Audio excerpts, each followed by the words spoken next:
Kozhikode medical കോളേജിൽ ഉണ്ടായ പുകയുമായി ബന്ധപ്പെട്ട രാഷ്ട്രീയാരോപണ പ്രത്യാരോപണങ്ങൾ ഇപ്പോഴും തുടരുകയാണ്. അധികൃതർ ഔദ്യോഗികമായി അറിയിക്കുന്നത് അവിടെ തീപിടുത്തം ഉണ്ടായിട്ടില്ല, പുക മാത്രമാണ് ഉയർന്നത്. ആശങ്കപ്പെടേണ്ട സാഹചര്യമില്ല എന്നാണ് അവർ വിശദീകരിക്കുന്നത്. അഭിജിത്ത് മുഴക്കുന്ന ചേരുന്നുണ്ട്. ഇപ്പോൾ അഭിജിത്ത്, നമ്മൾ നേരത്തെ അവിടെ ഉണ്ടായിരുന്ന ചില രോഗികളുടെ കൂട്ടിരിപ്പുകാരുടെ ഒക്കെ പ്രതികരണങ്ങൾ കേട്ടിരുന്നു. അത് അധികൃതർ വിശദീകരിക്കുന്ന പോലെയുമല്ല. അല്പസമയം മുൻപ് അവിടെ BJP നേതാവ് പ്രകാശ് ബാബുവും മാധ്യമങ്ങളോട് സംസാരിച്ചിരുന്നുവല്ലോ. ഇത് ആർക്കെങ്കിലും അകത്ത് കയറി നേരിട്ട് ബോധ്യപ്പെട്ടിട്ടുണ്ടോ എന്താണ് അവിടെ സംഭവിച്ചത് എന്നത് അഭിജിത്ത്?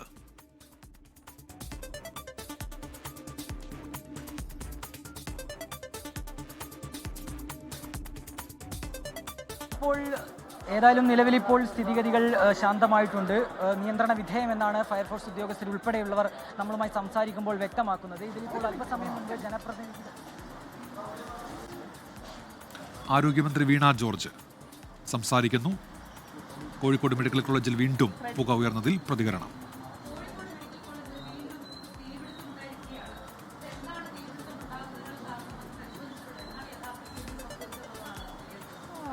അവിടെ PMSSY ബ്ലോക്കിൽ കഴിഞ്ഞ ദിവസം ശനിയാഴ്ച വൈകുന്നേരം ഉണ്ടായ സംഭവത്തെ തുടർന്ന് അവിടെ MRI സ്കാനിംഗ് മെഷീൻ്റെ UPS റൂമിലാണ്, അവിടെ നിന്നാണ് പുക പടർന്നത്.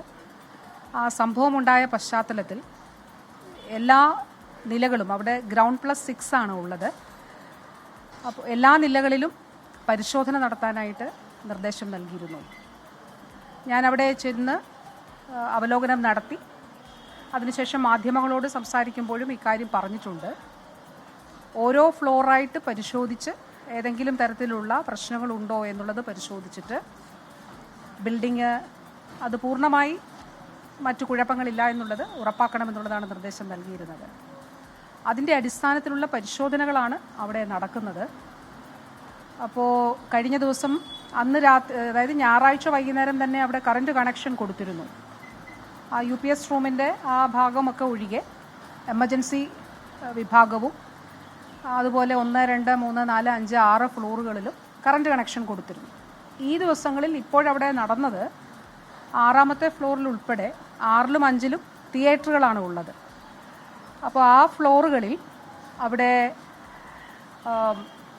മെഷീൻസ് കണക്ട് ചെയ്യുമ്പോൾ എന്തെങ്കിലും തടസ്സമുണ്ടോ, എന്തെങ്കിലും പ്രശ്നങ്ങളുണ്ടോ എന്നുള്ള പരിശോധനയാണ് അവിടെ നടന്നുകൊണ്ടിരുന്നത്. അങ്ങനെ തൊറാസിക് സർജറി വിഭാഗത്തിൽ ഈ പരിശോധനയ്ക്ക് വേണ്ടി അവിടെ തിയേറ്ററിൽ ലൈറ്റ് ഓൺ ചെയ്തപ്പോഴാണ് അവിടുത്തെ സീലിംഗ് ലൈറ്റിൻ്റെ പെൻഡൻറ്റ് അവിടെയാണ് ഈ രീതിയിൽ ഒരു ഷോർട്ട് സർക്യൂട്ട് ഉണ്ടായി ചെറിയ രീതിയിൽ അവിടെ പുക വന്നത്. അപ്പോൾ ഇതൊരു പരിശോധനയുടെ ഭാഗമാണ്. ഈ കഴിഞ്ഞ ശനിയാഴ്ച വൈകുന്നേരം ഉണ്ടായ സംഭവത്തെ തുടർന്ന് മുഴുവൻ കെട്ടിടവും പരിശോധിക്കണമെന്നുള്ളത് പറഞ്ഞിരുന്നു. അപ്പോൾ അതിൻ്റെ അടിസ്ഥാനത്തിൽ അവർ ഓരോ ഫ്ലോറായിട്ട് പരിശോധിച്ച് അതിൻ്റെ അടിസ്ഥാനത്തിൽ ആണ് മുന്നോട്ട് പോയത്. അങ്ങനെ 6ാമത്തെ ഫ്ലോറിലുള്ള മെഷീൻസ് കണക്ട് ചെയ്ത് ഓപ്പറേഷൻ തിയേറ്ററിലെ മെഷീൻസ് കണക്ട് ചെയ്യുക എന്നതിന് വേണ്ടിയും അത് ഫങ്ഷണൽ ആണോ എന്നുള്ളതൊക്കെ പരിശോധിക്കുന്നതിന് വേണ്ടിയിട്ട് ആണ് ഈ പരിശോധന നടന്നത്. അപ്പോഴാണ് ഇതുണ്ടായിട്ടുള്ളത്. ഏതായാലും കഴിഞ്ഞ ദിവസം തന്നെ നിശ്ചയിച്ച കാര്യം പറഞ്ഞിരുന്നു, സാങ്കേതികമായിട്ടുള്ള പരിശോധന ഇതിൻ്റെ ഭാഗമായിട്ട് നടത്തുമെന്നുള്ളത്. ഇലക്ട്രിക്കൽ ഇൻസ്പെക്ടറേറ്റിൻ്റെ പരിശോധന അവിടെ നടക്കുന്നുണ്ട്. അവരാണ് വളരെ കൃത്യമായ അന്വേഷണ റിപ്പോർട്ട് സാങ്കേതികമായിട്ട് നൽകേണ്ടതായിട്ടുള്ളത്. അവർ ആ റിപ്പോർട്ട് നൽകും. ഇത് കൂടാതെ ഇന്നിപ്പോൾ ഈ പരിശോധനയ്ക്കിടയിൽ 6ാമത്തെ ഫ്ലോറിൽ ഇങ്ങനെ ഒരു സംഭവം ഉണ്ടായ പശ്ചാത്തലത്തിൽ ഒരു ടോട്ടൽ ഫയർ ഓഡിറ്റ് സമഗ്രമായിട്ടുള്ള ഫയർ ഓഡിറ്റ് നടത്താൻ കൂടി നിർദ്ദേശം നൽകിയിട്ടുണ്ട്. ആ സമഗ്രമായിട്ടുള്ള ഫയർ ഓഡിറ്റിൽ ഇലക്ട്രിക്കൽ ഇൻസ്പെക്ടർ ഉണ്ടാകും, അതുകൂടാതെ ഫയർ സേഫ്റ്റിയിലെ ഉദ്യോഗസ്ഥരുണ്ടാകും, LSDDയുടെ എൻജിനീയർ ഉണ്ടാകും, അതുപോലെ അനുബന്ധമായിട്ടുള്ള സാങ്കേതിക വിഭാഗങ്ങളിലെ എല്ലാം പോലീസ് ഡിപ്പാർട്ട്മെൻറ്റൊക്കെ ഉൾപ്പെടെ എല്ലാ അനുബന്ധ ഡിപ്പാർട്ട്മെൻറ്റുകളിലെ എല്ലാം, ഇപ്പോൾ ഡിസാസ്റ്റർ മാനേജ്മെൻറ്റിലെ ഒരാളുണ്ടാകും. അങ്ങനെ വിവിധ വിഭാഗങ്ങളിലെ ടെക്നിക്കൽ പേഴ്സൺസിനെ ഉൾപ്പെടുത്തി ഒരു ഫയർ ഓഡിറ്റ് നടത്തുന്നതിന് നിർദ്ദേശം നൽകിയിട്ടുണ്ട്. അത് സബ് കളക്ടറായിരിക്കും ഫയർ ഓഡിറ്റിൻ്റെ സമിതി അത് ചെയർ ചെയ്യുക. അത് ഈ പരിശോധനയ്ക്കിടെ വീണ്ടും ഇങ്ങനെ ഒരു സംഭവം ഉണ്ടായതിനെ തുടർന്ന് പശ്ചാത്തലത്തിൽ കൂടിയാണ് ഒരു ടോട്ടൽ ഫയർ ഓഡിറ്റ് നടത്തുന്നതിന് നിർദ്ദേശം നൽകിയിട്ടുള്ളത്. അപ്പോൾ സമഗ്രമായിട്ടുള്ള ഒരു ഫയർ ഓഡിറ്റ് കൂടി ഈ കെട്ടിടത്തിൽ നടത്തുന്നതാണ്.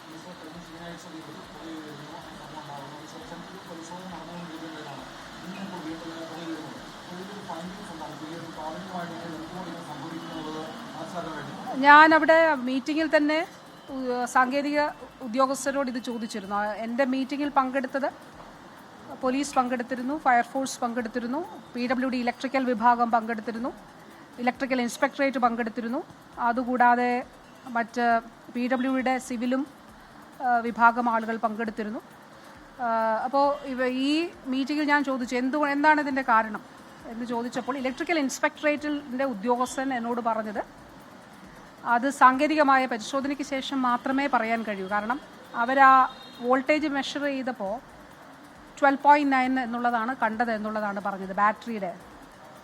അപ്പോൾ അതൊരു വലിയ വോൾട്ടേജ് അല്ല എന്നുള്ളതാണ് അവരുടെ പരിശോധനയിൽ കണ്ടെത്തിയത്. അപ്പോൾ വലിയൊരു കറണ്ട് ഫ്ലോ അവിടേക്ക് ഉണ്ടാകാനുള്ള ആ നിലയിൽ ഉണ്ടാകാനുള്ള സാധ്യത ബാറ്ററിയിലില്ല എന്നുള്ളതാണ് പറഞ്ഞത്. അപ്പോൾ അതുകൊണ്ട് തന്നെ അവർ പറഞ്ഞു സാങ്കേതികമായി അന്വേഷിച്ച് മാത്രമേ എന്തുകൊണ്ട് എന്നുള്ളത് അവർ പറയാനായിട്ട് സാധിക്കുകയുള്ളൂ. അതുകൊണ്ടാണ് ഇതിൽ എല്ലാ തലങ്ങളിലുമുള്ള അന്വേഷണം നടക്കുന്നുണ്ട്. ഫോറൻസിക് വിഭാഗത്തിൻ്റെ പരിശോധന അവരെ നടന്നു. അവർക്ക് ആവശ്യമുണ്ടെങ്കിൽ ഇനിയും അതിൻ്റെ ബാക്കി കാര്യങ്ങൾ അവർ ചെയ്യും. അതിനനുസരിച്ചിട്ട് പോലീസിൻ്റെ അന്വേഷണത്തിൻ്റെ ഭാഗമായി കാര്യങ്ങൾ പരിശോധിക്കപ്പെടും. അതുകൂടാതെ CCTV ദൃശ്യങ്ങൾ ഉൾപ്പെടെ പരിശോധിക്കണമെന്നുള്ളത് പറയുകയുണ്ടായി. പിന്നെ ഈ ശനിയാഴ്ച തീപിടുത്തം ഉണ്ടായത് ഞാൻ പറഞ്ഞല്ലോ, ഫിലിപ്സിൻ്റെ MRI മെഷീനാണ് അവിടെ ഉള്ളത്. അവരുടെ തന്നെ UPS ആണ്. അത് മറ്റൊരു കാര്യത്തിനും മറ്റൊരു ലൈനിലേക്കോ അങ്ങനെ കണക്ട് ചെയ്യുന്നതല്ല, മറ്റൊരു സംവിധാനത്തിനും നമ്മൾ ഉപയോഗിക്കുന്നതല്ല. അത് ഡെഡിക്കേറ്റഡ് ടു MRI ആണ്. അപ്പോൾ ഫിലിപ്സ് അവരോടും നമ്മളൊരു റിപ്പോർട്ട് തേടിയിരുന്നു. അവരുടെ ഏജൻസിയാണ്, അവർ പറഞ്ഞ ഏജൻസി ആണ് അതിൻ്റെ മെയിൻ്റനൻസ് ഉൾപ്പെടെ നടത്തുന്നത്. അപ്പോൾ അവരോടും റിപ്പോർട്ട് തേടിയിരുന്നു. അപ്പോൾ എല്ലാ വശങ്ങളും പരിശോധിച്ച് മാത്രമേ എന്തുകൊണ്ടെന്നുള്ളത് നമുക്ക് കണ്ടെത്താനായിട്ട് സാധിക്കുകയുള്ളൂ. അപ്പോൾ നമുക്ക് ഇവിടുത്തെ സൂപ്പർ സ്പെഷ്യാലിറ്റികളെല്ലാം തന്നെ ഈ ബ്ലോക്കിലേക്ക് നമ്മൾ ഷിഫ്റ്റ് ചെയ്തിരുന്നു. അപ്പോൾ ഈ ഓപ്പറേഷൻ തിയേറ്ററുകൾ ഫങ്ഷണൽ ആക്കണം നമുക്ക്. അപ്പോൾ ആ ഓപ്പറേഷൻ തിയേറ്ററുകൾ ഫങ്ഷണൽ ആക്കുന്നതിന് വേണ്ടിയിട്ടുള്ള പരിശോധനയാണ് അവിടെ നടന്നത്. ആ പരിശോധനകളുടെ ഭാഗമായിട്ടാണ് ഈ സീലിങ്ങിലെ ലൈറ്റിൻ്റെ ഭാഗമായിട്ടുള്ള അവിടെ ഈ രീതിയിലൊരു പ്രശ്നമുണ്ടായത്. അതിൻ്റെ അടിസ്ഥാനത്തിൽ അല്ലെങ്കിൽ തന്നെ അവിടെ സാങ്കേതിക പരിശോധന നടത്തുന്നുണ്ട്. പക്ഷേ ഒരു കംപ്ലീറ്റ് ഫയർ ഓഡിറ്റ് കൂടി അവിടെ നടത്തുന്നതിന് വേണ്ടിയിട്ടാണ് തീരുമാനിച്ചത്.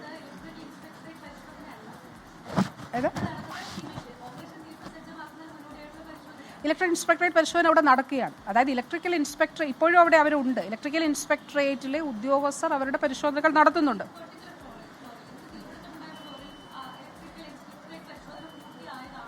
അവിടെ ഇലക്ട്രിക്കൽ വിഭാഗം ഈ മറ്റ് ഫ്ലോറുകളിൽ കറണ്ട് കണക്ഷൻ കൊടുത്തതിന് ശേഷം, കറണ്ട് കണക്ഷൻ ഇന്നലെയുടെ തലേന്ന് കൊടുത്താണല്ലോ, ഞായറാഴ്ച വൈകുന്നേരം കൊടുത്തിരുന്നു. അപ്പോൾ അന്ന് തന്നെ, അതായത് PWD ഇലക്ട്രിക്കൽ വിഭാഗം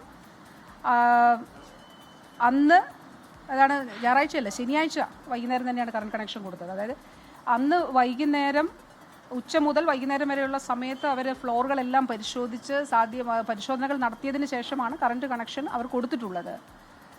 അപ്പോൾ ആ കറണ്ട് കണക്ഷൻ കൊടുത്തതിനെ തുടർന്ന് അവിടെ മറ്റു പ്രശ്നങ്ങളില്ല എന്ന് ആ രീതിയിലുള്ള പ്രശ്നങ്ങളില്ല എന്ന് പറഞ്ഞതിനെ തുടർന്നാണ് മെഷീൻസ് കണക്ട് ചെയ്യാൻ കഴിയുമോ എന്നുള്ളത് നോക്കിയത്. കാരണം ഒരു ലോഡ് അവിടേക്ക് കണക്ട് ചെയ്യുമ്പോൾ എങ്ങനെയാണ് അവിടെ എന്തെങ്കിലും പ്രശ്നമുണ്ടോ എന്നുള്ളത് പരിശോധിക്കുന്നതിനാണത്. അപ്പോൾ അതുകൊണ്ടാണ് തിയേറ്റർ ഫങ്ഷണൽ ആക്കുന്നതിന് വേണ്ടിയിട്ടുള്ള പരിശോധന നടക്കുന്നതിനിടെയാണ്. അവിടെ എല്ലാവരും ഉണ്ട്, എല്ലാ ഉദ്യോഗസ്ഥരും. ഇലക്ട്രിക്കൽ ഇൻസ്പെക്ടറേറ്റിൻ്റെ പരിശോധന താഴെ നടക്കുന്നുണ്ട്, PWD ഇലക്ട്രിക്കലിൻ്റെ പരിശോധനയുണ്ട്, പിന്നെ ഡോക്ടേഴ്സുണ്ട്, ടെക്നീഷ്യൻസ് ഉണ്ട്, മറ്റ് ബയോമെഡിക്കൽ എഞ്ചിനീയറൊക്കെ അവിടെ ഉണ്ട്.